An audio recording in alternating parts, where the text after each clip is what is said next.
What's up, dog? Oh, hey, man. I'm so happy to be here. Good to have you here, dude. How you doing? I'm okay. No, I'm not. Well, you know what? Actually, no. What? Really? Is that new father mode? Is that? Yeah, that's new father mode. That's new father mode. Yeah. Like, I have a 6-month-old at home, and he's awesome, but it's just like I'm going through everything that every media or piece tells you about, or every personal person tells you about. You know, a personal person. But like every week is like very challenging, and there's always a feeling in your head that's like, nobody told me how hard this would be. And then a second later, like, everyone's told you this is hard. And it just turns out it is, and there's nothing interesting about it. And that kind of sucks. Do you know what I mean? Right. You just are like, you simply have to grunt down and do it kind of energy? Yeah, a little bit, where it's like, oh, he's not sleeping, which means I'm going to bounce him for 20 minutes in a dark room in the middle of the day for a nap where it's beautiful outside, but he's got to go to sleep now or else bedtime's ruined. You know, it's like all these like little pieces of the day affect every other piece of the day, and you just like get very invested on mundane things for us. For him, it's like everything's new and cool and like exciting. He's but having a blast in the dark. He's loving the dark. Oh, he's laughing while he's supposed to go to bed. That's funny. That's cool. But it's just tough, and like I hate to jump into with this stuff, but I might as well be open about energy. It's like you're disconnected from your peers. You don't have a lot of time to take care of yourself. It's like the things you can do are like very few, not as much as you used to be able to do. It's just kind of nuts. And it's like where like getting a babysitter or something comes in, you like have to be very deliberate and be like, we are going on a night out. We have like a plan. So that's hard because if your kid can't go to sleep with anyone else, you know what I mean? It's like putting them to bed is a very complicated thing. And so having someone come and put them to bed is like kind of a recipe for the kid not to go to bed, you know? Or like it to be chaotic. And so part of it is just like letting go and being like, he can have a chaotic night and that's okay. But you're like, but I don't want him to. So no one can relieve me. No, I can't see any movies. You know? Wow. Yeah. It's like, it's nuts. Damn. Is it okay if I talk about this? No, please. Because I've started at shows. I just don't know what to ask about. Well, I think it's fair. I just started at shows being like, is it okay if I talk about kids? Like, I've been saying, do you want to hear me talk about kids? And if they say yes or no, I just go very much like, why? Like, why do you want that? Well, why do you not want that? You know? Well, for me, the yes is like kind of future idea of like, okay, well, what would it be like? Yes. You know what I mean? Yeah. I'm curious about making him laugh. Does that feel like a good real laugh, or does that feel like a cheap laugh? No. None of the laughs feel cheap. This is the good part. They feel earned? Yeah. They feel amazing. Really? They feel amazing. And like, and there's two types of laughs. There's a bunch of different types of laughs, but there's the two types of laughs in a 6-month-old for right now, we'll say, that I have like diagrammed. It's like the first type is ones that you make. Yeah, I'm going to diagram. I mean, actually, I would love to do that at some point. That'd be fun, yeah. I'd like, the first type is a type that you make, or an adult makes them laugh, you know? And that can be anything from peekaboo, that can be raspberry, that can be tickling, that can be saying his name in a really high voice, and he's here, good morning, you know, like that stuff. It works on me. Yeah, isn't that crazy? Got my ass. I mean, I can do like, oh my God, Benny, it's so great to see you. Good morning. Yeah, see? Amazing. Now let's try a raspberry. Yeah. Or slam you on the table.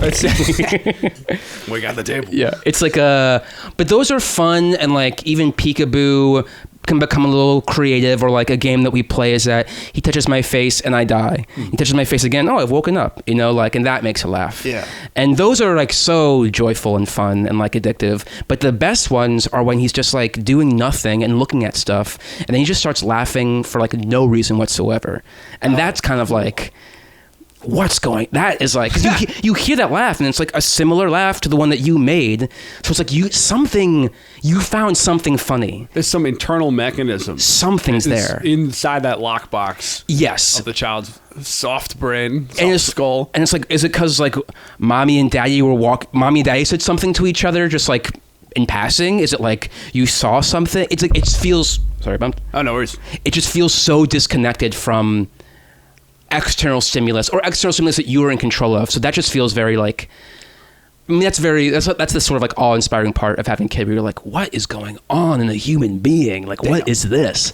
That's cool. Wait till he has a third type of laugh, which is he can tell that you're going for a joke, but he he's just wants to yeah. So when he was like, you do peekaboo, he's like, yeah. Well, so in the peekaboo, there are moments where it's like you actually get him, and then ones where you're like, Oh, he's just on the rhythm for this one. That one didn't kill. Really? You can tell? You can sort of tell, and that's very cool. Can you tell is he humoring you, or is he just enjoying the rhythm? He's enjoying the rhythm in that. Okay, so yeah. And he's waiting for the next one to come. I love the idea that he's humoring you. I don't think he's figured out object permanence already.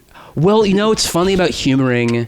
I don't know if he can do that because one time I was feeding him, I sing to him all the time, and I was feeding him bottle. By the way, I don't think he's actually humoring you. I just think the idea that he... Yeah, well, it's really, I do think that is, you project every part of humanity onto a child and they can only really match a certain portion of it, and it's always really like beautiful what they can match. But you do have those questions. You're like, oh my God, does he like... He loves Nanny better than me. Like, oh, he's comparing us. Like, oh, he didn't really actually like that, but they can't really do that yet. They can only be very honest about things so I was like feeding him bottle and I sing him all the time. I just started singing him again. I sort of like, just am always singing, and he is usually cool with it, but he like stopped bottle and like looked at me with this face of like, not now, oh, really? And then I accidentally did it again. And he did that exact same face of like, not now. And that like, I thought that was very funny, but also really cute to me is like, oh, he's telling me no. That's kind of cool. It's like bottle time, and then... Yeah. He's like, please don't sing now. I need to focus on bottle. Because he gets very distracted when he's on bottle. It's crazy. He's on bottle. That's so cool. And you're a good singer, by the way. Thank you. Folks. Thank you. Pivoting off of Child to your other baby. Yeah. I love the album. Oh, thank you so much. Yeah. Oh, you mean the album Teeth Like Beat? That's streaming on all platforms right now on Absolutely Records? No, not that one. Oh, right. Yeah. Oh, you mean Some Kind of Miracle on Virgin Records? Is that right? No, I just always wanted to have an album called Some Kind of Miracle. Really? Teeth Like Beak is great. Thank you. I don't know what End of Movie Mean is one of my favorites. Thank you. Yellow Bird.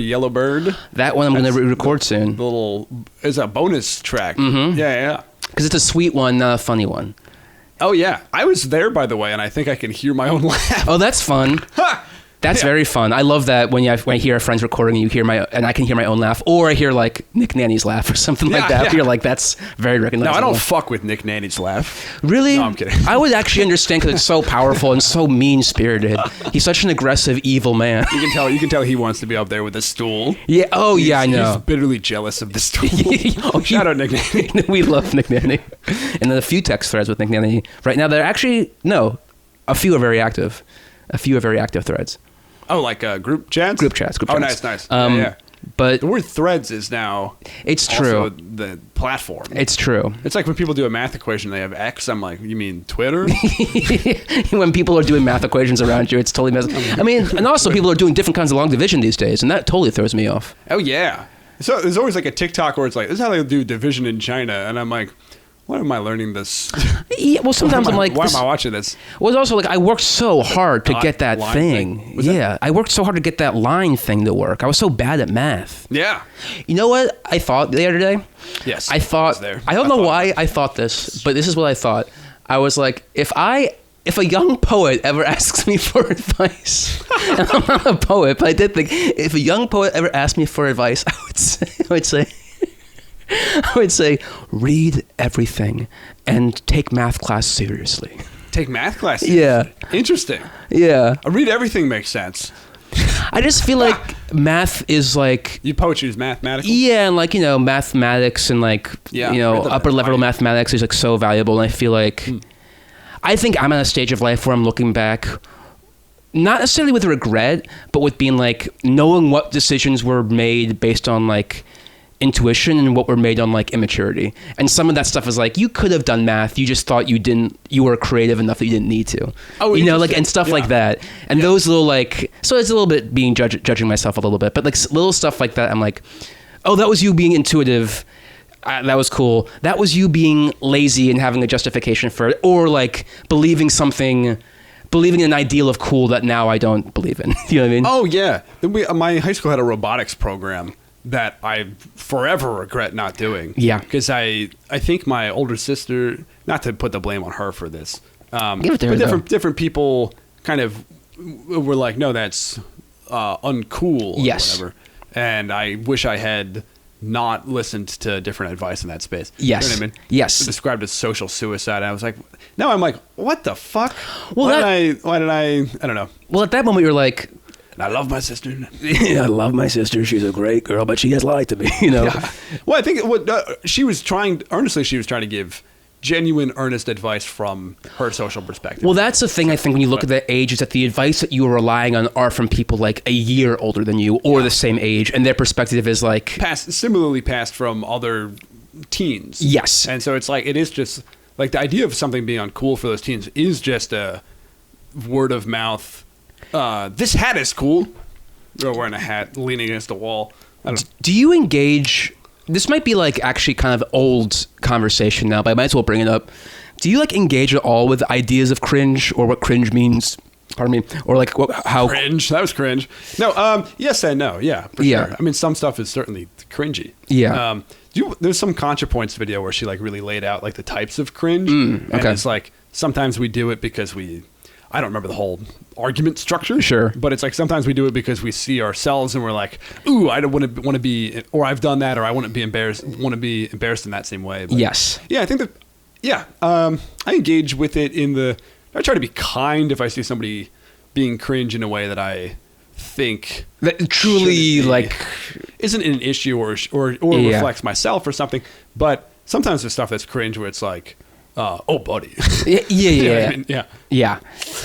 Yeah, I feel like I don't know what it really means anymore, because I think it's just like, it's one of those words that's like changing generationally, and we sort of see that in social media. We see like different generations of social media in ways that we probably shouldn't, I think. And so like there's, I don't know, it's something I think about because I feel like I have such little capacity to control myself in terms of ideas of cool, and I feel like ideas of cringe are about ideas of cool ultimately, right? You know, and the idea of what is a cringe thing a revelation of authenticity that is uncool, or is it any kind of gesture towards authenticity at all? You know what I mean?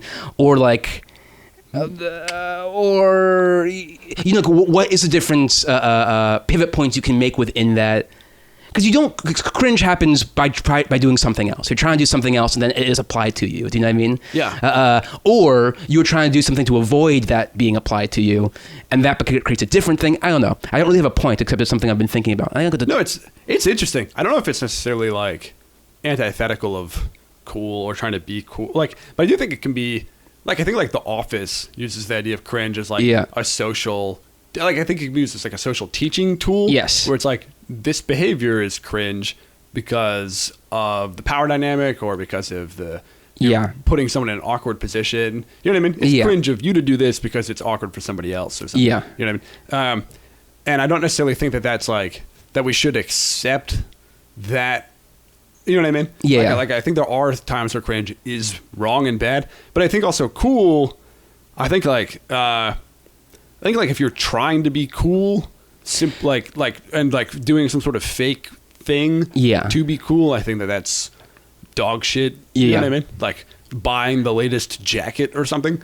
Dude, don't get me started on the latest jacket. Are you gonna live vicariously through your son? A joke. Force him to be cool. So a few jokes I've been working on about that are that. So part of what I've been doing recently is like my son's been writing me jokes. Because he wants my act to be more relatable, and so he's got some jokes, and so but like the jokes he's writing me that are more relatable are like, you know how you need help to burp, y'all know that, and one of the things I've been trying to do with him is like it's like, hey, you all know how like you like want to behave for mommy and daddy, like you sort of like want them to live vicariously through you, so like all your achievements, they're kind of theirs, right? Like that idea that's something that he is aware of and celebrating is sort of funny to me. Or that's ideas that are coming from him, not from the parents. Like the kid is like, I think my parents.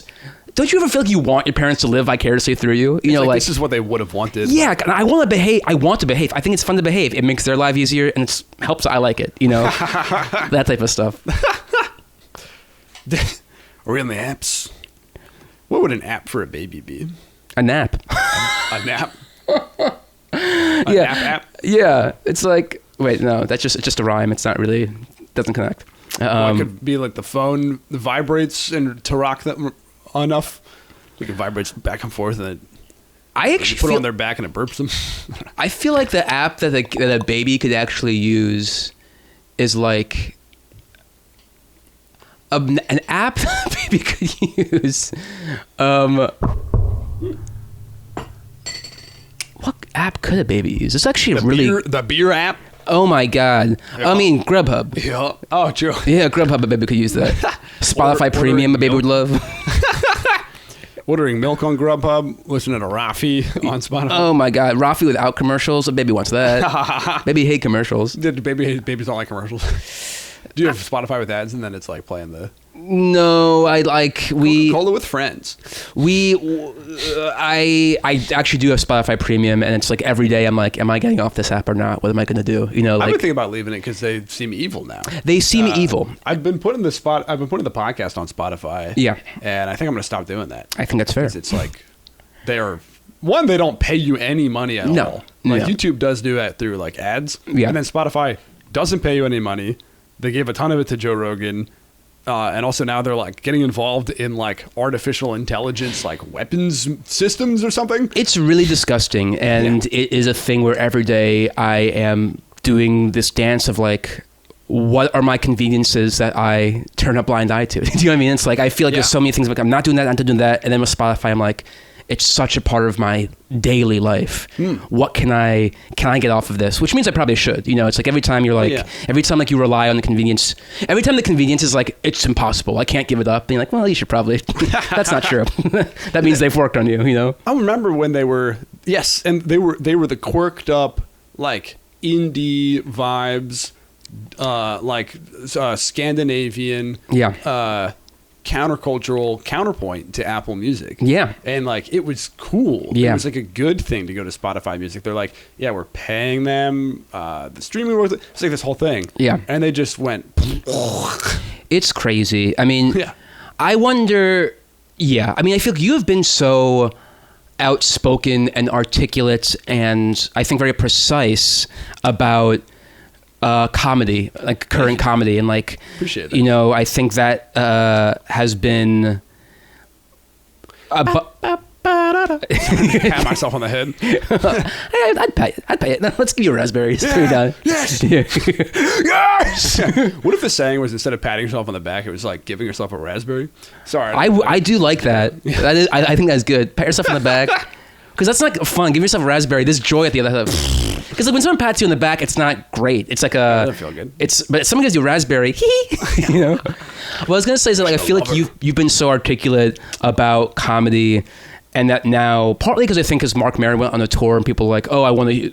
This guy's the one doing it, and it is a big deal that he is like talking to his peers in a way that I think is kind of rare for his generation, you know, but partly just because like they are turning face against the Trump regime. I'm just like curious, like where are you at?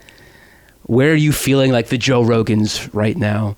You know, where do I feel like they're at right now? Yeah, because I feel like you have a good eye on it. I feel like you are addressing it constantly. So I'm sure people are coming at you in some ways that you mean that you have to speak articulately. Is that fair to say? I appreciate the view. I heard you on Exploration Live briefly because I got a friend who listens and they were like, oh, Tim mentioned you. And I was like, oh, cool. Yeah.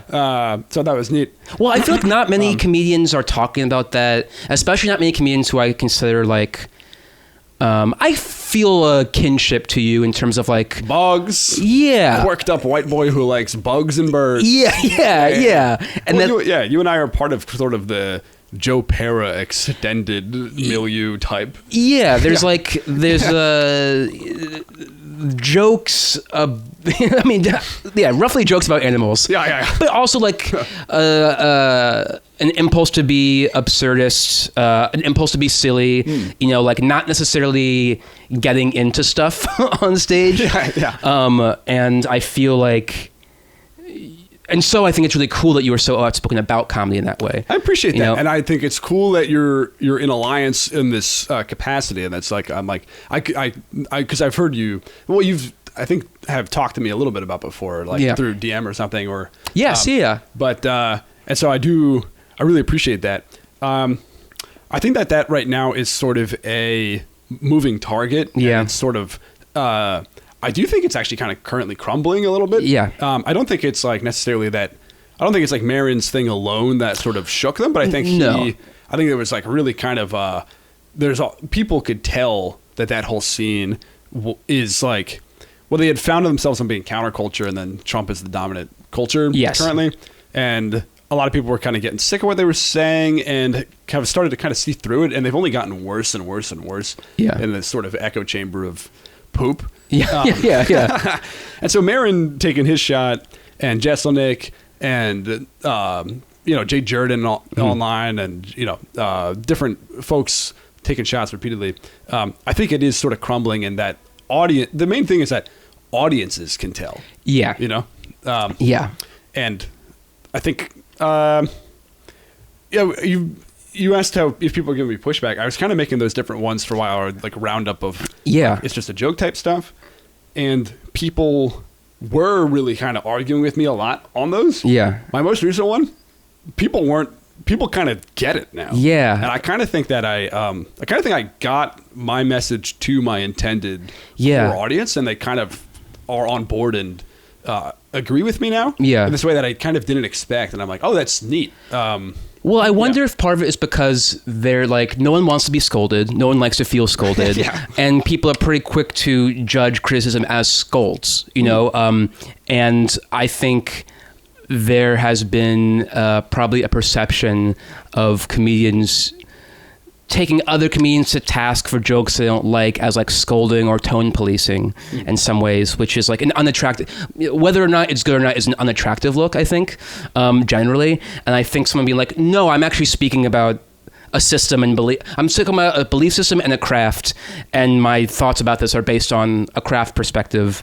As people will take that more earnestly, I think, or be like, oh, that's not, you're not scolding them because you hate them, even if you do, you're talking about, you can back up your thing with some kind of belief system that I may or may not believe in, but at least like, I know you're in it for thoughts, I guess, right? Yeah. No, I appreciate that. What are your thoughts on it? Like, does the idea that it's crumbling, or like, I've just been so naive about every part of that, about the political project the past 10 years, where I keep on thinking it's crumbling, and I've like taken every opportunity. Not anymore, I feel like, but I feel for a while, it's like, yes, that means it's ending. Yes, that means it's ending. Well, I guess maybe I'll clarify. Yeah. What I think is crumbling is specifically the Austin scene's sort of uncriticized, continued sort of like circle jerk. Yeah. I think a lot of those guys are now feeling the heat, and a lot of audiences are now aware, and they're sort of, I think those guys are sort of splintering, and maybe some of them are even possibly going to jump ship. Yeah. I don't necessarily think that the wider political project of like fascism, I don't think that that's necessarily crumbling quite yet. Yeah. I think it's not going great. I agree. Yeah. But in terms of that type of comedy, it just like, I just think it goes up and down all the time, and like there's going to be like booms and busts of it all the time. And I do think the people who were being quote unquote brave are now seen as like sort of not being very brave, I think. And I think that means a lot to fans and people who enjoy comedy, where it's like, I think I caught a clip of like Tony Hinchcliffe on not familiar. on the Legion of Skanks responding to stuff that Maron said, and it was so like lame. It was so like pathetic, it was so like and like calling him jealous and stuff like that. Well, yeah, and you just heard the laughs behind it, and it's like none of you actually, you're all afraid to get into it. Like you are all actually afraid to get into this on these terms, and like you're using caveats that like are ridiculous, and no one's being like, you got me there, but what about this? Like no one's being cool about this. Everyone's being bitter about this. Everyone's being like, how dare you about this? And that is like, pathetic, I think, and I think if you're basing your comedy persona and your comedy culture on being brave, which is what they are doing, I think like, I'm bravely saying this stuff, whether you like it or not. 100 Lenny Bruces in a room, jerking each other off and going and just saying the N-word. And some of those jokes are like about being brave. I'm brave enough to say this thing that isn't actually funny, but no one else would say it. So I'm like, I remember getting into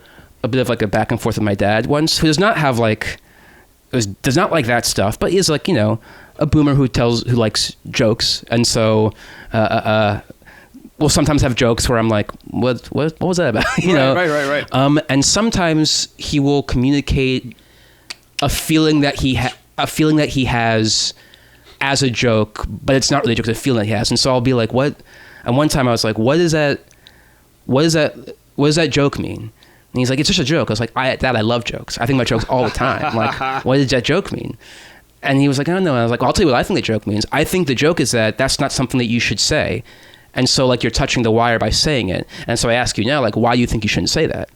You know, like why? Because that's why that's a joke. If you think that's a joke, then you know that the joke is that that's something you shouldn't say. I want to know that you know why you shouldn't say that. You know, and I feel like that's a thing that. And by the way, that joke was him like talking to one of his sons about marriage earlier than he should have. You know? Sure. You know? Yeah. It was just like they'll him and his girlfriend will get married if they want to. Right. You joking about it, it's not like so it wasn't anything like political, but it was.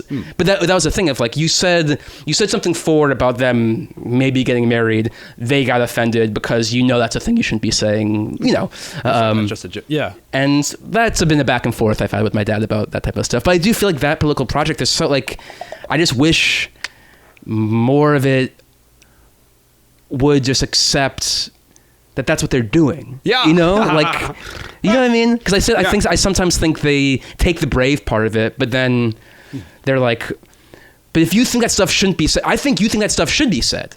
So like, why is that? So how are you saying that? How is you saying that be a joke? Do you know what I mean? Yeah. I've been thinking a lot about this. It's just a joke defense. And I've been kind of mentally visualizing it quite literally as sort of a giant like wall.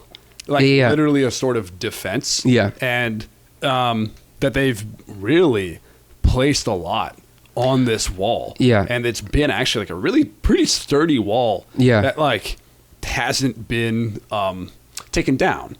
And so that's like a lot of my shit about the It's Just a Joke stuff have been like very specifically targeted at that big main defense. Because I think my thoughts have been like, if I can get enough people to blow up spaces in that wall to push through, it'll, you know, sort of mentally imagining a battlefield. But I guess I don't necessarily want to conceive of all this in terms of like battle and warfare. War. Yeah, I've been trying to enter a new era of love and light. Okay, a little bit. Okay, all right. Where I'm trying to like, I think in the irony video I had described a lot of those guys as like fundamentally evil, and I'm pulling back from that perspective. Yeah, because I don't necessarily think that they are. Yeah.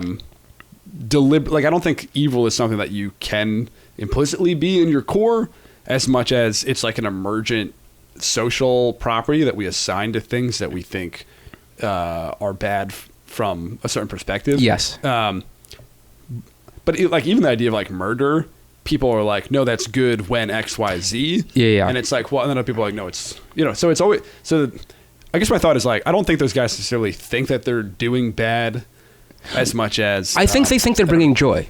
Yeah. You know, I think they think they're bringing joy. Yeah, I think that they think, yeah. So I guess like I've been trying to figure out how to, from an empathetic perspective, be like, okay, those guys, what they think they're doing is defending free speech, which they have like, you know what I mean? And I'm like, okay, yeah. So what I want to say to them is like, I hear you and I actually don't want to censor you. Like, I don't want you to, I want you to know what your speech means. Yeah. You know what I mean? Yeah. I totally get that. I like, you know, I think one thing that happened for me in terms of like, it's just a joke. I feel like I used to do a lot more characters who were really bad guys in certain ways that I found fun to perform. You know, like I was doing like a men's rights character for a long time. I mean, honestly, a lot of this was pre-2016. And then I had a men's rights character. I had a lot of like, sort of like toxic nice guys or like toxic liberals and stuff like that, you know? And one thing, I've always like, there's a character I would do who's like a high school student, Hampton, who I did a podcast as him for a long time, but like a big joke that he did that was like the end of the, I do a character and that was sort of like the outline was like, It's like, I am a feminist because I have a mom, but some girls at the school are taking it too far, you know? Which is like, that character I think is funny, and that perspective I feel like I understand.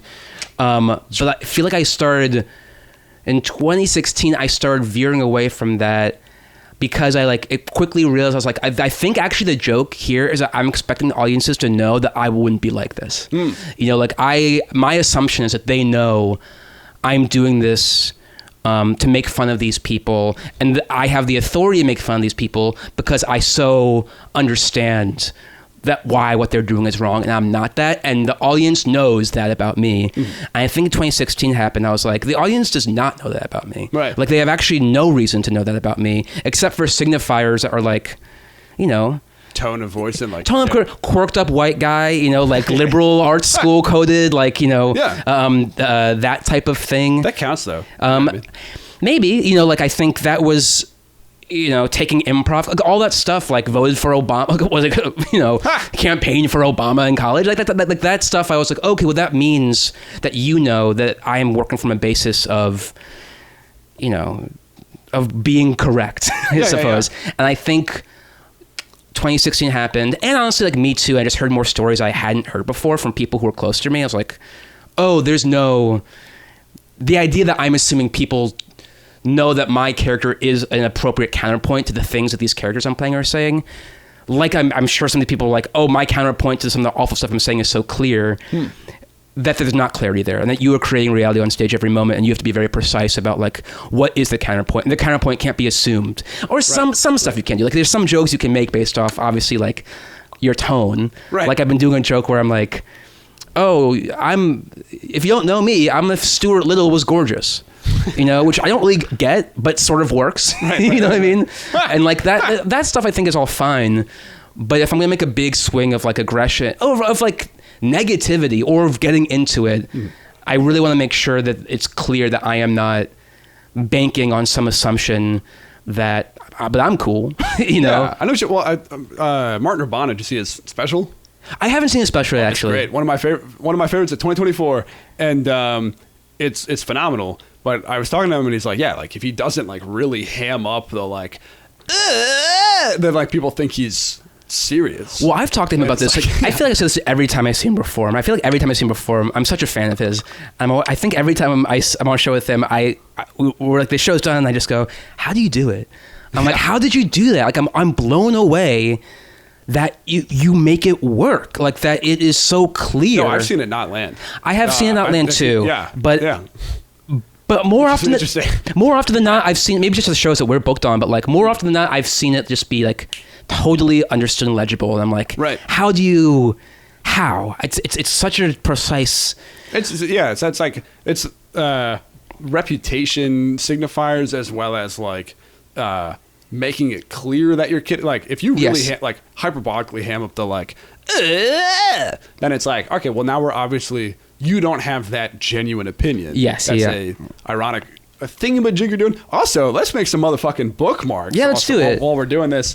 Tim makes bookmarks. I actually have one. I'll retape it. So I'm gonna. Ooh, it says bookmark, and then the L is crossed out. Yeah. So I do these. You made a bunch of these. I got this at your. Well, hold on. You say first, and then. Where did you get that? I don't know, actually. At your live, at your special release. Oh, my special release party. Yeah. Yes, that's. Oh, yeah. Right.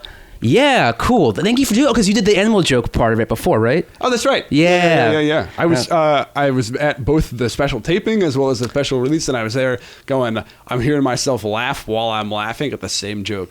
Can I say I appreciate that so much, and that for sure. Putting out a special, I'm really proud of it.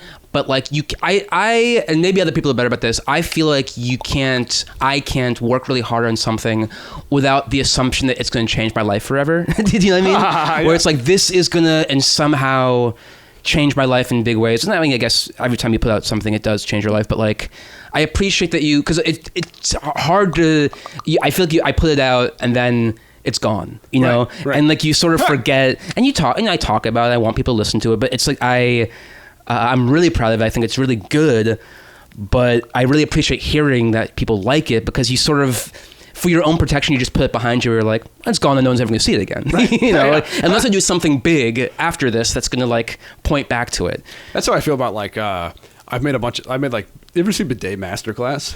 The Bidet Masterclass? It's like a video I made in like 2020. No, I didn't see that. Or it's like just like creating this backlog of shit that like, didn't pop off or whatever. But I am like one of the things will hopefully hit some sort of thing, and then people will go, oh, yeah. There's this psychotic video of Benny showing his butt on, well, whatever. Yeah. A joke I've been doing recently is sorry. Oh yeah. Okay. What do I get? First, let me. Well, first of all, do you want? Wait. So here's bookmarks. Let's talk about bookmarks real quick. So I'm gonna talk about bookmarks real quick. So I used to have this project where I would like illustrate like one panel comics or like absurd sayings on cards, sort of like of this side, and I'll just leave them around. I used to give them to strangers in New York and then post about them on Tumblr. And I started just leaving them random places, like in bookmarks on benches, on tables and stuff like that. Like in books? Yeah, in books. And I basically stopped doing that in 2016 because the public spheres felt different. But I had this practice of still like wanting to make sort of tactile art that I would start selling at like, little art fairs and stuff. And I just found... Show merch. Yeah, show merch and stuff. And I just found that like a card like this...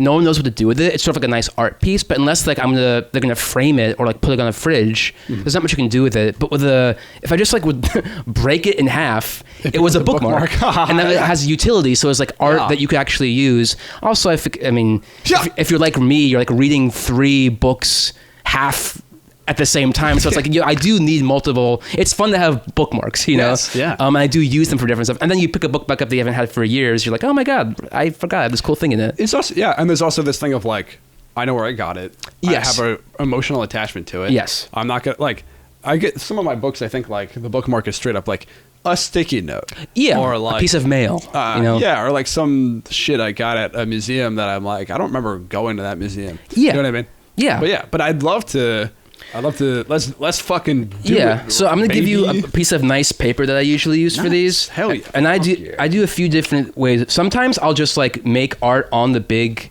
or do you paper. You rip it in. And then I rip it. Or I'll just rip it off in advance and then try to do big art. So I'm going to do a double. I'm going to rip it off in advance. Perfect. Do it. Well, what may I recommend? Fold first. Get a little crease going. Yeah, get that crease going. Get that crease go at halfway. And then we'll just start making this shit. Kill Tony would never do some shit like this, man. They're scared of being sensitive. I do earnestly think so. But that's not to... I mean, I do think that... I think that's like earnestly the issue with a lot of those guys. Scared of being sensitive? Like, I think that I think that there's like... Just to psychoanalyze them briefly, I think there's this like real fear of like this. I think there's like an almost playground fear of like not wanting to be called like gay. Yeah. That you know what I mean? Yeah, I mean that like it's upsetting. That was you're a great artist. Don't make you self-conscious immediately, but maybe it's just the pens, baby. It's honestly it's the pens. It's the pens. Just like let the brush guide you. I'm like okay at my version of doing art, but if you asked me to make something specific, I could not. Whoa, okay, these pens are good as fuck. Yeah, you see what I mean, man? Yeah, pens. Holy shit. I'm a big fan of David Shrigley, who I feel does a really good job of doing just sort of... do you have orange? Do I have orange? Oh, you just did orange. Yeah, oh, wait, this is this is the one. Okay. He's really good doing sort of like childish or like strokes or like outlines of stuff. That one? I've had a bunch of stuff. How is this that one? That's orange. Is that the same color? I think so. What? The caps don't always align. That's it. Well, yeah, but the bottom is also the pink thing. Give it a try. Did I doesn't put make it a back damn here? lick of sense. Maybe it's kind of like a coral. This is probably more of a coral, I'd actually say. Okay. That works for me. Sorry. What was I saying? David Shrigley, Paul Klee. I really like all those artists that sort of are able to use, who are very talented, but able to sort of create a piece using simple forms and like a scraggly style, I'm not familiar. you know David Shrigley? No. You should look up David Shrigley. He's great. He's sort of Love like the name. he's he's become a bit museum gift shop coded, but his work is awesome. I love David. Look up my favorite for anyone listening. My favorite David Shrigley piece. It's called Refrigerator. Look it up. I will. I'll look that up. Hell yeah. I forget where else we were saying, but whatever. We're talking about Kill Tony not being sensitive. Oh, yeah. You gotta be a sweet little sensitive boys. Yeah, what's wrong with being sensitive? Whatever happened to a nice little kiss? Oh yeah, kissing's fun. Kissing's fun. Just this idea of like bullied into it, or I'm wondering like part of why I'm thinking about this, and it's not necessarily to like dunk on them for this sort of kind of thing. It's more like from the empathetic angle. Yeah. They're not given space to be sensitive, or not necessarily sensitive, but like I mean that's a good catch-all for kind of the idea of what we're going for. But I think that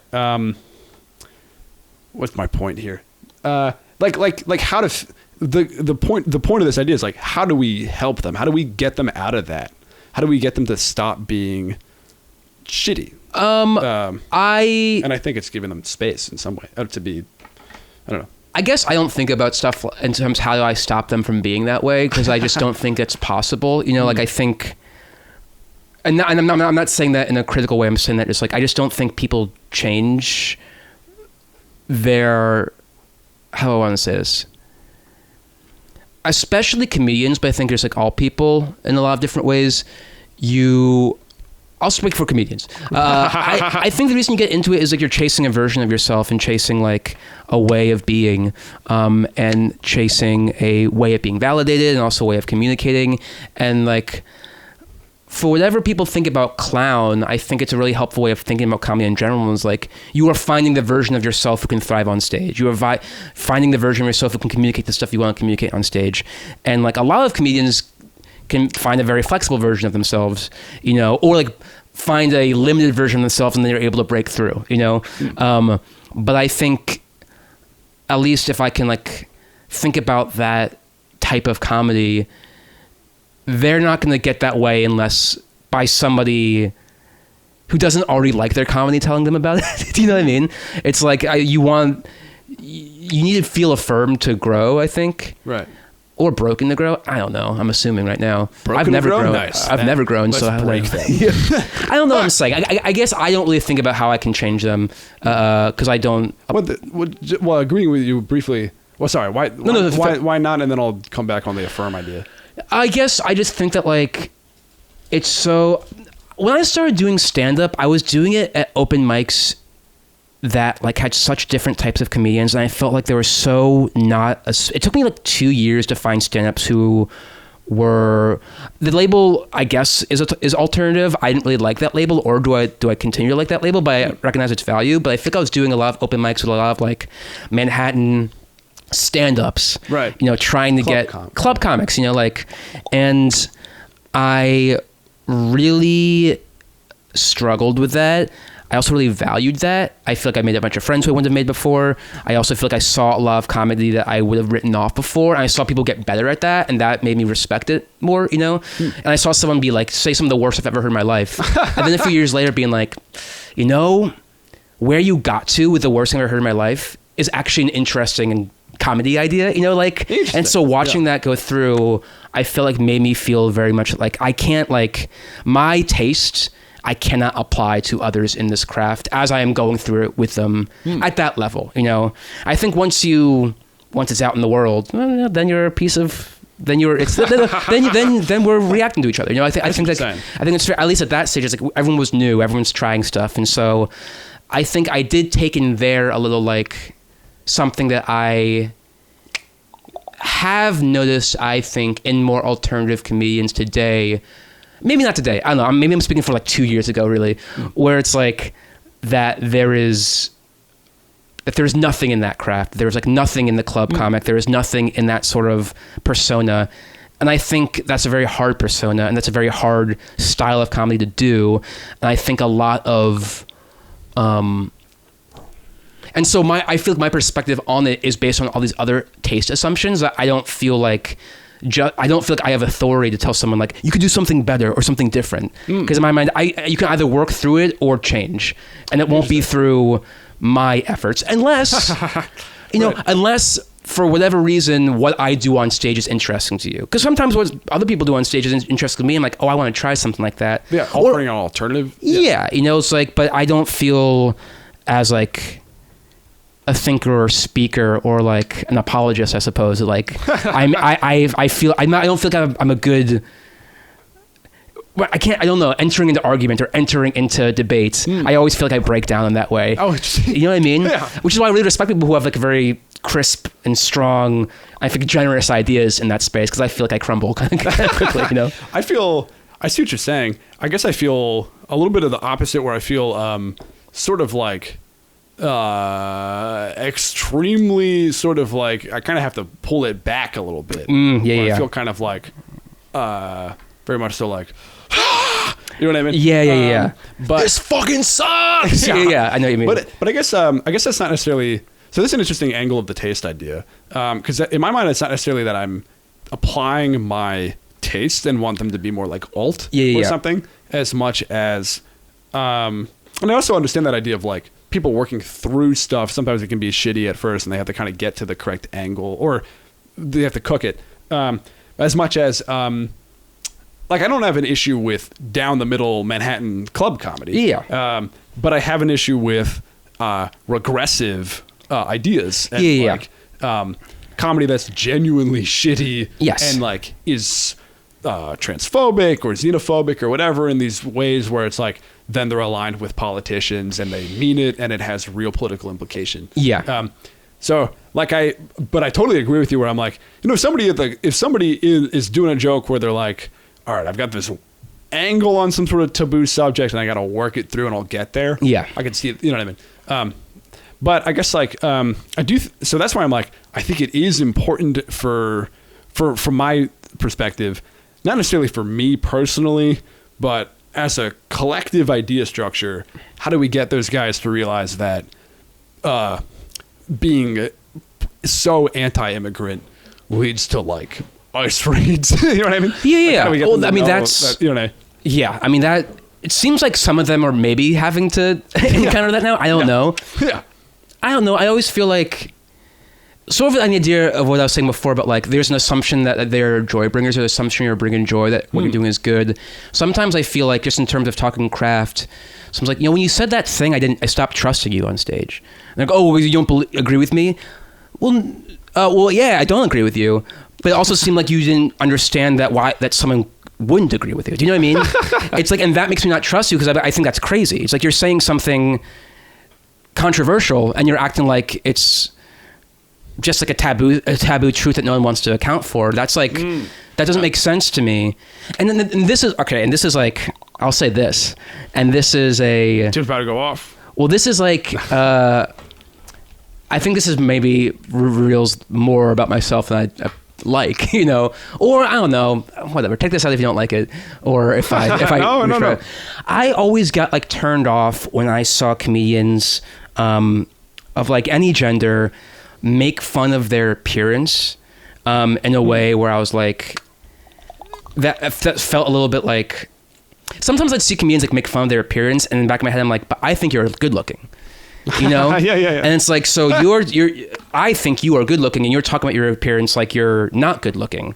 And that's like fine. But for a second I'm like, oh, it's that moment. It's that moment when you're on stage, you're like, oh, now I'm away from the audience, and the comedian and I are on different wavelengths. It's no longer, they're doing something else. And like, it's obviously that's like, they're not here. Comedians aren't here to look good for me, an audience member, but it's that little thing where like, oh, but that's not what and I don't want to think about how good looking you are. I want to think about comedy, Right. And so that, I always think about that little thing, because, I come up with all these little rules for myself when I started, because of things I experienced as an audience member, where it's like, oh, I don't like it when they did that, so I don't want to do that. As an audience member, I don't like that, so I don't want to do that. That's why I go on stage and say I'm gorgeous. So if you're already thinking that, that it's affirmed, then you're affirmed. But you know what I mean? It's like, and I think that there's like micro versions of that in different styles, where it's like, you said something that I don't agree with. Do you know that? You know, that's why some of the most amazing comedians are saying stuff you don't agree with. And they're like, but let me get you there. Yes, and it's like, because you know you're playing with fire. And I feel like sometimes comedians like, you don't think you're playing with fire. And I think it's because you don't think it's fire, you know? And that's bad, you know? That's bad politically, but it's also like bad communication and bad art, you know? In my opinion. No, that's a great point. I love that fire metaphor. Those guys are playing with so much fire and they literally think it's like inert earth. Yeah. They think they're like, no, it's just a joke. And it's like literally on fire. Yeah. Yeah. Yeah. And you're like... That's a great way to look at it. You know, we have a fireplace and you're like not going to the fireplace. Like you're bringing it... Oh, that's a great way to put it. It's you're like, bringing it to the bookshelf. Yes. You know, like that's a bad place for this, you know? Like, okay. Yeah, that angle of like, you can do taboo stuff. You can do race stuff. You can play with fire. It's fire though. Yeah. It's like, be careful with fire. Yeah, that's a really great way to, wow. I love that actually. I guess, this idea before of this affirming thing, I think that is kind of affirming to those guys. Yeah. And I think like this idea of like, if I could have Tony Hinchcliffe, I don't know if I could change his mind necessarily, but this is like, it's like telling those guys like, no, I like some of your joke structure, not often, yeah, but like you can do a edgy joke that plays with fire that's good, and or at least structurally good, and it can also be aesthetically good. It depends. But I just want to affirm those guys like, yes, I see that you intend well with the idea of free speech. Yeah. Can we move on now to the next, just don't like guys, we get it. Points taken. Yeah. Point taken. Yeah. Got it. Well, you know, I made this fish brown by accident. There are brown fish. There are literally brown fish. Not like this though. Well, I mean, but one thing I'll say is that, so sometimes when I speak like this, I always feel a little bit insecure because I don't think I have great authority in speaking to people, because I think the way I do comedy, I feel like is so fucked. Well, I don't know. I mean, obviously I like what I do, but I do feel like I feel like a comedian of that ilk wouldn't be wrong to see my act and be like, fuck that bullshit. You know, like I feel like if they don't have taste for it, that's fine. I like have tended to find that some people really love what I do. Some people do not like what I do, and some people like kind of respect what I do, you know, like without maybe liking it, you know. We love respect. And I think that is because I'm trying to do a lot of things. I'm doing songs, I'm doing characters, I'm doing like little one-liners, and making it all work on stage I think is hard. And so I think I do, whether you may not like it, but I do think I'm making it work, you know. And so I think that is like where it happens. So I feel like I have this room of like this, just by doing what I do for myself, so a lot of people could write me off, is the way I feel. And that's obviously speaking from insecurities and a little bit of, I think, knowledge of my peers, you know. Yeah, but I was just affirming to you, I like that despite that insecurity and awareness, you're like, fundamentally it's still what you want to do. Yeah. You know I feel like my favorite joke that I just wrote recently, like, is this. I'll do it right now. This is a bit of a life hack. Do you know that croissants are French? Like, it makes sense. The word croissant even sounds French. That's my favorite joke right now. Like, that's not really inviting, you know, that's not really inviting those people to be like, look at a new way you can do it. You like, the joke is that I'm an idiot. Yeah. You know, the joke is what fool would think that? Yeah. What fool would say that, you know? And so I guess what we're saying is it's like this thing of like, we're criticizing them, and then we're like, but fundamentally we're over here going like, croissants? Yeah. Those are French. Yeah. What? Yeah. But it's like, I guess kind of the concern here is it's like, does that invalidate the criticism? I don't think it does. No, it doesn't, but it does make me insecure when I talk about it, you know? And I feel like your jokes are pretty undeniable, you know? That. And so I think I feel like if you just write out like 10 of your jokes in a row, just read them out loud, much less hear you deliver them. Like there's someone would be like, well, he's got something to say about comedy. Like he knows this guy knows the craft of comedy, And I think for me, there's a measure of like, what are you doing? Do you know? I sometimes encounter audiences where I feel like they feel bad for me, Really? Yeah. I think you've nailed you've nailed the craft of like a specific joy. Sure. Is my angle. And I think and comedy is absolutely an element of that. And I think like you were in my mind, you would be an authority on both comedy as well as like, I don't know anything about songs, so maybe not. But from my perspective, you know a lot about songs. Like, look at this fucking thing. Oh yeah. I'm gonna show the crowd. Yeah, show it. Yeah, show the crowd. Ooh, we're getting somewhere. I love songs. I think you've got like a real eye for like, fun and art and stuff. And so you know what I mean? Yeah, I appreciate that. What I'll say is that for better or for worse, so bad. Sorry. For better or for worse, I really didn't like people telling me no when it came to self-expression.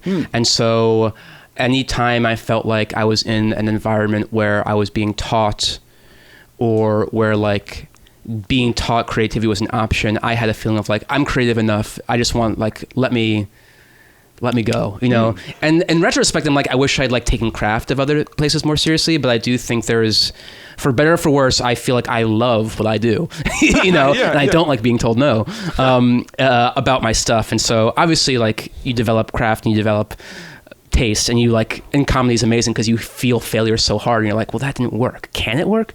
And I think, and so I think when that specific thing, when I do something that works, I feel like it feels very from me, and that is special. I think I care about voice, I care about my voice. I work on my voice, my literal voice, and I also like, like that sounds amazing. YouTube video. That's a hard thing to sing. Yeah, I love that. YouTube video. Like that took me a while. That took lessons to get there. Really? Actually? Yes. Yeah. By the way, check out I don't know what end of movie mean. And also check out Entire Teeth Like Beak, but that's a good entryway. Thank you. Yeah. But songs, I do feel like I have something to say about songs. Especially comedy songs. I figured. I don't know. Like I feel comedy songs are really delicate. I feel like they are I have my own way of doing them. I think I try to really avoid having the punchline being a chorus.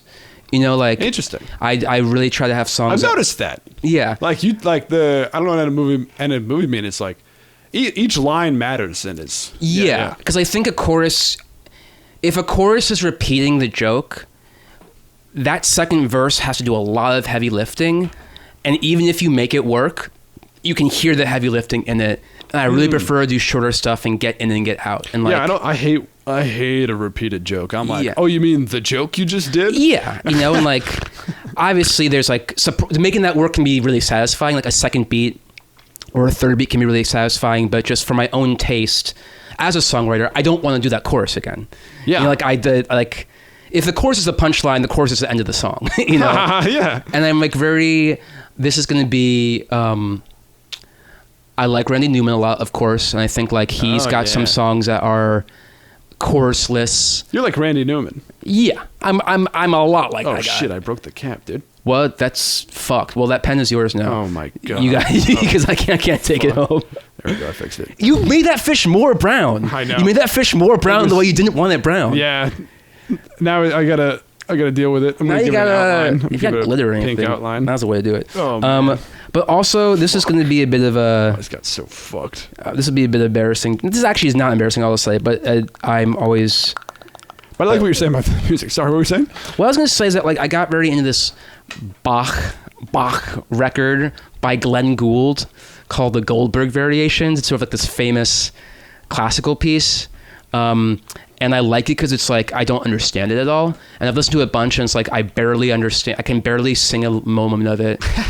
And it's like all these little movements have like, for me, I'm sure someone who knows classical music understands it better than I mean, they have to because I understand classical music and I don't. But like, I like these little Goldberg variations because there are all these little movements that feel like they have internal logic, but I don't know what they are. And they end and I'm like, what was that? Like very short, like a minute long. And I kind of like writing comedy songs like that where it's like, you're not going to really get a structure here, or you can, you know, you have a gesture towards intro, a gesture towards verse, a gesture towards chorus. But I like the feeling of like we're building towards something, but actually we're done. Oh, you know, like I think yeah. that feeling is very fun, and like, oh well, this is a hook, so it could be a chorus, but now we're going to end. Again, oh yeah, you know. Yeah. What's your extremely short one you do? I have a few short ones. One is Spider is one. Fire. Yeah. So the short ones are from the album are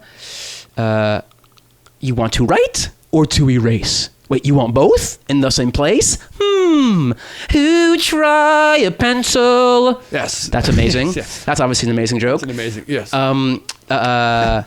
The fire one doesn't really work unless you hear the chords, so I can't sing it. Oh, okay. Because that one relies on chaos. Well, that you're building up to something and then it's a hard out. You know, like right. Because you're starting with a groove, and then you have one line that's kind of grim, and then it's done. Oh, that you know. What is the line though? It's do do do do do do do do. The fire kill us all. And then oh yeah. The fire kill us all. I would like that one a lot. Then the other one was spider spin nests in my nose. Why? Well, that one's connected to because you have a series of spider ideas. Yeah, I do have a series of spider ideas. And so that one out of context of the other spider ideas doesn't make as much sense. Maybe. Yeah. So, yeah. It's that one. Because some of these, like, so much of these are just like, why did you do that on stage? You know, it's like, and if you are able to engage with that, that abstract stuff is happening and it's sort of silly, then it works. Yeah. And music sometimes helps that, where it's like, by establishing a groove, you were establishing an expectation, like a setup punchline, you know? Yeah. And by establishing a groove, it's like the setup.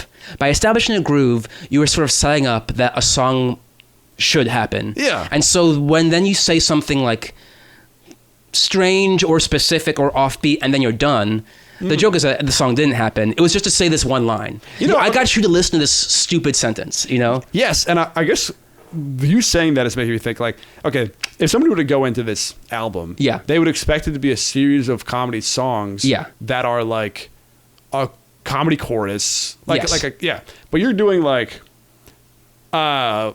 contemporary art Duchamp style, like playing with the form music. It's not like if you were to listen to this album, it's not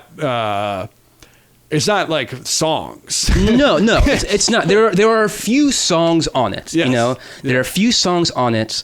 But it is musical the whole way through. There are jokes in there and characters in there that are non-musical. There's like one big story, but big. Then there's songs in between there, or like musical gestures, that's why like I bring up classical music, because I'm like some of these aren't songs. Yeah. Some of these are like little movements or little phrases, you know. I guess my thought is like classical music, like in my mind it's I mean I see that, I do see that, but it's so much more in my mind like the painting, the thing you're fucking drawing right now. Yeah, it's like that. Yeah, I'd say so. It has its own movement, it has its own rhythm to it. Yeah. What is it? I don't fucking know, but like you might dig it. Know who else actually? Sinatra. Because sometimes Frank Sinatra will sometimes do. Don't worry, that's an expert one. Sometimes Frank Sinatra, often, the song will be building like a verse that is building to a chorus, and it's the big chorus, and then it's like, you know, some little movement in between, and then it's the same verse and same chorus, but a key change up, you know, and that's the whole song. And I sort of like that movement too, where it's like it's not like I'm repeating a verse, or I'm not doing a new verse to get to the chorus. You've already heard the verse and chorus, and that's it. The only change is musical, you know. And so that type of songwriting I also like, where I'm not going back to a repeated chorus. I mean, people do that so well. I struggle with that because I get bored and I get lost in it, you know? Yeah. I also think it is boring. It can be. It can be. You know, I think like some people do it very well. That's true. I do not like when people, especially sometimes people will do a joke and then they will explain it immediately. And that always pisses me off, especially if the crowd is laughing, because I'm like, no, you heard us laughing? That was us knowing what you meant. Yeah. And, like, I don't know. Yeah, I've done that. Also, we're a little over an hour. Just a heads up. I don't know how you, yeah. Check my phone real quick just to make sure Cool. everything is okay. Texts all around. Are they... What were we saying? We're talking about comedy. Musical comedy. Oh, I have a lot of thoughts about it, and songwriting. And you know what? I will say songwriting is a thing I feel very both amateurish about, because I don't, like,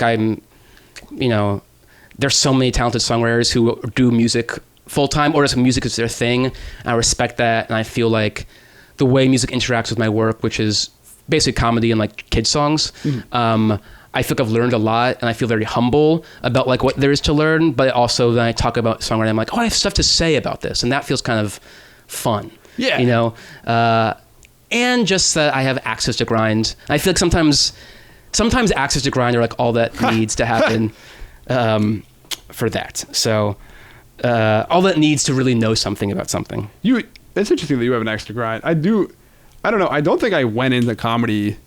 Well, I don't know. I've had some sort of, I don't know, different abstract access to grind in different spaces. Yes, exactly. I think something interesting is, I do think we took a major chunk of this podcast to talk about a little bit like the Austin scene. Yeah. Because I think maybe that's sort of the most relevant pressing comedy news lately is how that whole scene is sort of, or like capital C comedy and the whole comedy business is really affected by, that's the zeitgeist right now. That's the current culture. Yeah. And like I got into comedy to do jokes about bugs or something, and now it's like, now I have to have an opinion about fuckheads. That's something I feel. That's not empathetic. I don't mean to call them fuckheads. I mean to call them shitheads. But what I will say is that like I definitely got into comedy to be like silly and creative. And I do think I ended up encountering a lot of people where it's like, oh, you don't want to really do either of those things. You want to be like, you want to be a broadcaster. You want to be a philosopher. That's me. A broadcast philosopher after we had this whole conversation. Can I tell you the moment that made me take broadcasting seriously? What's that? I was watching the ball drop. I was watching the ball drop on TV for New Year's. Oh shit. And it was the year where it was Mariah Carey had like a huge malfunction. She had a lip sync malfunction. Yeah. And it was like a 3-minute performance. Yeah. Huge malfunction, went awful, was memed for days. And the camera, live television, goes directly to Ryan Seacrest in the audience, and he just, without missing a beat, goes, that's the amazing thing about Mariah Carey. You never know what you're going to get. Now let's move on to the next performance, and the way he seamlessly cut from, a shit show to let's keep it moving. I was like, that's craft. Like, that's skill. That's broadcasting, Wow, that's broadcasting. But yeah, and feeling like, even now, thinking like, I'm like wondering where my place is in comedy. I'm wondering what my place is with career, both like as the type of performer I am, but also as like a new father, and like what can sustain our life, what can I do? And one of the things, you think like, oh, what if I like go harder on like streaming? What if I like do that? And then like those people have to address everything. Right. And I don't want to do that. Like, I don't want to do that, but I'd be like, don't feel qualified to do that. And see, like, I'd be making, it's completely far from what I did, from what I like and what I feel artistically driven to do. Yeah. It's like, I have to comment on stuff? Like, what do I have to, why don't I hate that? I don't want to, The way I've maintained my sanity in that space is I only do this like whenever the fuck I feel like it. That's why. That way I have like a few weeks in between where I'm like not doing that. That's great. That's great. But like Hassan Piker is like 24/7 has to like be like, yeah, all right, here's my immediate thoughts on this shooting or something. Yeah. Just like being a public comedian means you have to be a commentator of world events in a way. That's actually not true. There's plenty of comedians who don't do that, but it seems like... Right. Even that's commentary, though. Yeah. But to be like sort of in the rhythm of how we receive most of the comedy right now, you sort of have to be, I think. Yeah. And just the famous classic idea of like being apolitical... Or the attempt to be apolitical in such a political time is itself a political act. Yes. You know, you're making a deliberate choice to be a bystander. I don't know. But not that you necessarily have to like say the thing yourself, but like you could just be like, let me amplify these other folks. Or yes, exactly. You know, bookmark. Damn. You are such a good artist. Thank you. I completely fucked But I misspelled photo. it, though. Bookmark. Oh! But here's what we do. Here's the big game I do. The big game is that I write something instead of book when I write bookmark, and then I cross out that part and put book on top of it. Because, to me, that is very funny. And so right now, I will do that very thing. Bookmark. I will do that very thing. And we'll see how Bookmark. it goes. Let's see. Does this I'm happy to have these. Does this work? Let's see if this works. I wish I was a better drawer, but that's it's something that you just simply would have to do over time. And I just do this for fun and for me, and I like obviously like I give them out in a way that feels a little like forward, but I've just embraced that I don't. It's just honestly, it's like bird watching for me. Hate to be that guy, but I'm gonna talk about bird watching again. Yeah. Where it's like art and bird watching are both things where it's like I take a lot of pleasure at this. And I like to be vocal about them because they're things I love doing. But like I have chosen to take myself out of these things as like developmental craft. You know, where it's like I am doing as much of this as I want to bring joy. And part about bringing joy is developing more knowledge and more interest and more craft, but I am not like comparing myself to anyone else. This is like, oh yeah. So I appreciate you calling me a good artist, but like when I think about people who I think of are great artists, I'm like, well, I'm not doing like their drafts. They can draw stuff, you know. Like I'm doing this thing, and I've met a lot of bird watchers who like know stuff. These are like ecology people, and I'm like so envious of their knowledge base, and I'm like, well. Right. Just want to see the bird. But I'm here to be present. I'm here to be present, you know? Right. And that's sort of what I think about this type of art, I think. I actually can't bird watch. I don't know if I've ever told you this. Because of the binoculars? Yeah. I told you. Yeah, you did tell me about this. Yeah. I can't hold still, and two, I can't hold things near my eyes. And oh man, so it just pisses me the fuck off. What about fishing? I feel like fishing is probably fishing I could do. Yeah. Fishing I have done because I feel like I was never into fishing before until I found out about how fun bird watching was, and I was like, oh, fishing is sort of the same thing. You're like just seeing what's there, you know, like you're just seeing what's there. I can because I don't have a thing near my eyes, and I haven't fished in a long time. But yeah, you're just chilling, and like I can move as much as I need to, you know. Yeah. I need to go soon, but I feel like we should talk about our favorite animals real quick. You want? Yeah, I do. Do you want either or both? I want this one. Yeah, nice. Wait, actually, you know what? No, let me see that one again. No. No, actually, no. This one. No, this one. Actually, I want this one. My horrible brown one. Well, because there's a lot of emotion on that. You know, like hiding. You know, and it looks really good from far away. There's a baked-in idea there. I feel like we got to talk about our favorite animals before. Our favorite absolutely. Animals in general, and our favorite animals to make jokes about. Oh, that's an interesting distinction. Because there's a lot of you're the I guess we hadn't really talked about this too much with like the bug angle, but there's like animals that are so done in comedy where it's like ducks, horses, and like for some people are like, oh, horses are funny. So, you know, people have made a lot of horse jokes because they're around horses all the time. Yes. But cats are. Cats feel too niche, and so it's harder to make jokes about cats. I think so. What? I think when people make jokes about cats, something in your brain is like, in some people's brains, like, cats are sort of like niche. How is this? I do think so. I think because everyone knows what it means to have a dog, and having a cat, there's actually like the lifestyle is a little more social, like maniacal. You know, it's like when you live with a cat, you are like, but people know. I guess so, but I feel like sometimes if you make jokes about cats, you're like, do you guys love your cat the way I love my cat? And then you sort of like, now it's a niche joke. That's true. Or like, you know how cats are annoying, but how cats are so annoying, but you love them so fucking much either way?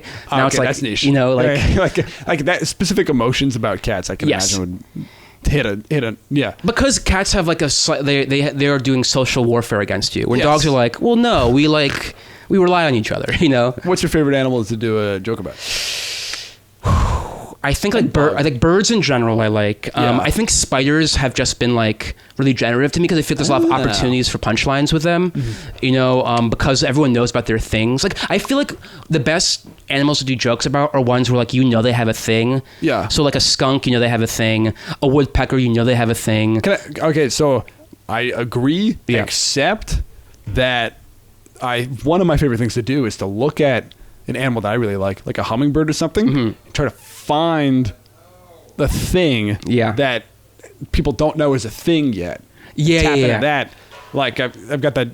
I'm not gonna do the whole joke, but the fact that hummingbirds where like every TV screen was used to like they use hummingbirds to show how good the TV screen was. Oh, That's something that we can all recognize, but it's not like an immediate like skunk smell. So, Yes. Yeah. Sorry, I didn't mean to. No, yeah. but that is. I try to find the thing. That I love that stuff because I feel like it is such I love creative ways of looking at animals, and it's like we all use animals in our lives in all these different ways that are totemic or referential or for joy or for just like.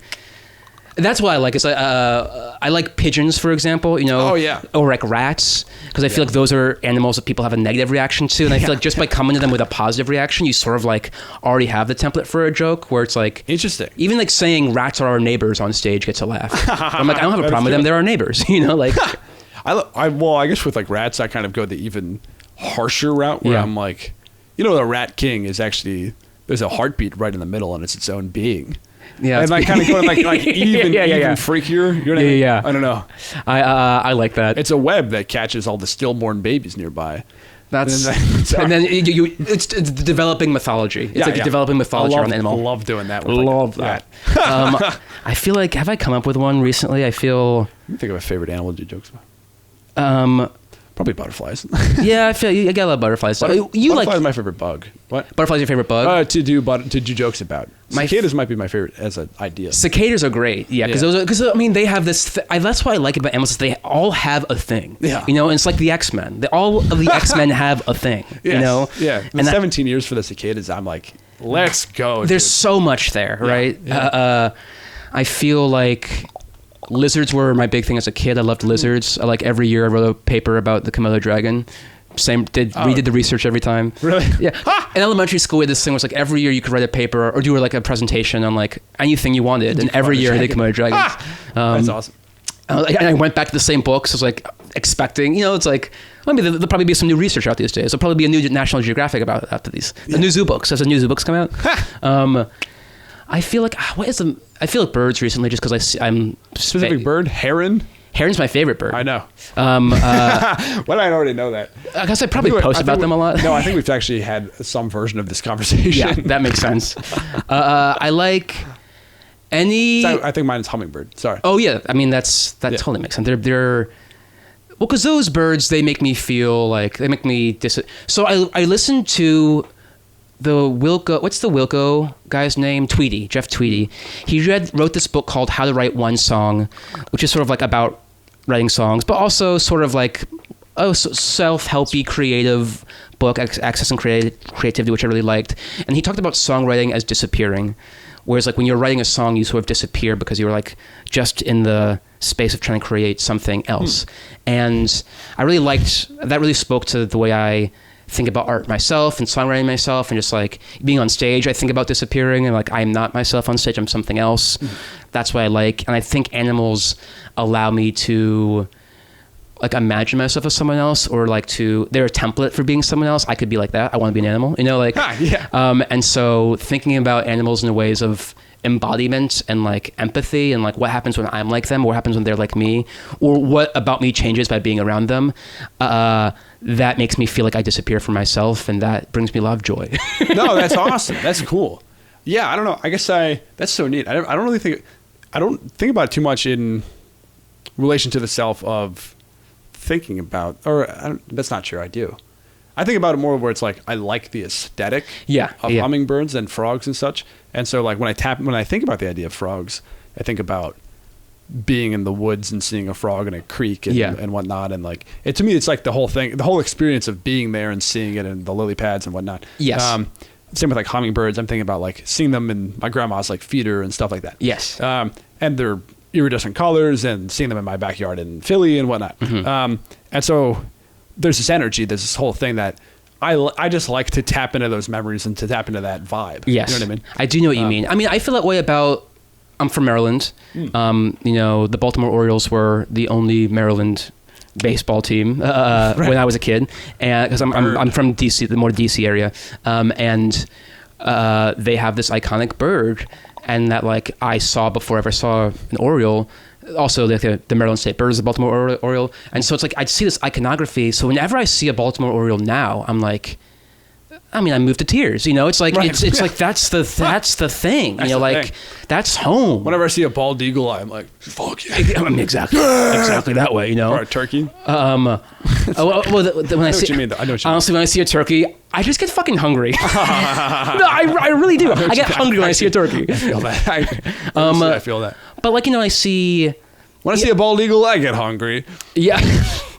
I feel like, but I see a frog, I think about being in a creek as a kid. Right. I see a lizard or a bat, I think about like being a kid and being like, what's at my, like, what can I be, you know? I think you and I are tapping into extremely similar experiences. Yeah. Where like, I think like, there's people that grew up, and I know you got to go in a second, but there's people that grew up in like New York City and like, oh, you're really quick. No. I thought I read the clock wrong. So I was like, gotcha. Okay. Yeah. You're like twice in a row. Yeah. Well, because here's what happened. I looked and I went, okay, 1:35.